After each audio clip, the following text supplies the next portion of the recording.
किसी का दिल दुखाया नहीं, मैंने किसी का दिल दुखाया नहीं, मैंने अपना जख्म किसी को बताया नहीं। अरे बताता तो किसी बताता, वैसा कोई मुझे मिला ही नहीं, वैसा कोई मिला ही नहीं। किसी की खामियों को माफ़ करने में पल नहीं लगता।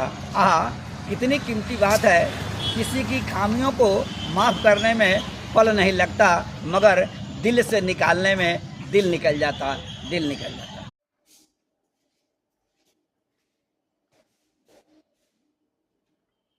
मेरी हार्दिक तमन्ना है कि जो अपने हैं तोहफे में मुझे अपना वक्त दे। मेरी हार्दिक इच्छा है जो अपने हैं तोहफे में मुझे अपना वक्त दे। एक आदमी तो आदमी क्या, वक्त को भी इतना वक्त कहा कि वे अपनों के लिए वक्त दे, अपनों के लिए वक्त दे।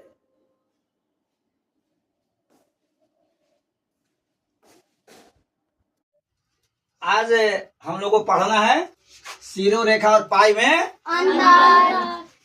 क्या प्रश्न क्या हुआ?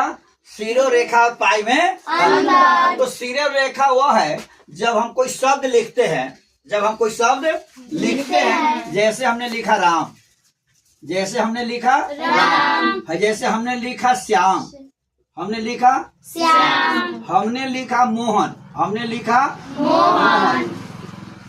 तो यह राम जो हुआ, यह क्या हुआ? राम हुआ।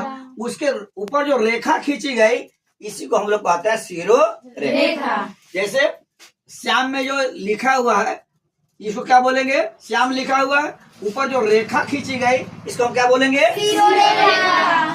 मोहन जो लिखा गया है, उसके ऊपर जो हमने लिखावट अच्छी लगे, लिखावट में सुंदरता हो, जिसे सुंदरता दिखाई पड़े, इसलिए हम लोग रेखा खींचने का काम करते हैं। इसको हम लोग कहते हैं सीरो रेखा। यहाँ तक आप समझ गए?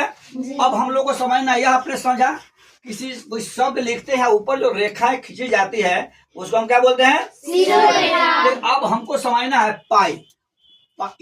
ये जो कोई, इसको हम लोग बोलते हैं पूर्ण विराम। क्या बोलते हैं? पूर्ण विराम। लेकिन जब ऊपर ऐसे खींच दिया जाता है, सीरो रेखा खींच दी जाती है, इसको बोलते हैं हम लोग पाई। क्या बोलते हैं? पाई। और पाई के भी 3 रूप होते हैं। पाई के भी कितने रूप होते हैं? 3। पाई के भी कितने रूप होते हैं? 3।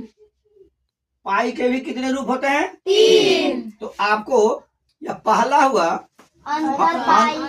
कौन पाई? अंतर पाई। बहुत सुंदर। पहला क्या हुआ? अंतर पाई। दूसरा क्या हुआ?